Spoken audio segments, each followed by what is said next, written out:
Waɗannan tarin kuɗin naira 57,500 ne.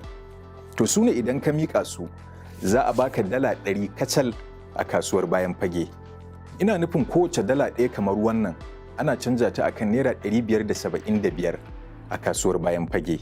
Idan ku masu shirin yin tafiya ƙasashen ƙetare ne, za ku iya shiga banki a sayar muku da kowace dala ɗaya a farashin gwamnati akan naira 412.50 bayan kun gabatar da takardunku na tafiya.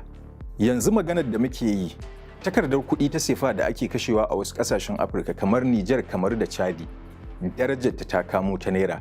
Ina nufin sai ka ba da naira 1,000 za ka canja wannan sefa 1,000. Idan kana shirin zuwa Umara, to 'yan canji za su siyar maka da kowane riyal ɗaya a kan naira 140 kowanne. Idan ba a manta ba, a shekarar 2015 ana musayar dala ɗaya a kan naira 200 da motsi a kasuwar bayan fage. Sannan ga waɗanda shekarunsu suka tura, za su iya tuna cewa a farkon shekarun 1980, ina nufin shekara 41 baya kenan, darajar naira ta fi ta dala. Domin akwai lokacin da sai ka ba da dala ɗaiɗai har 5 sannan za a baka naira ɗaya tal. Kila wani ya ce to me yasa yanzu dala ta yi wannan tashin goron zabin?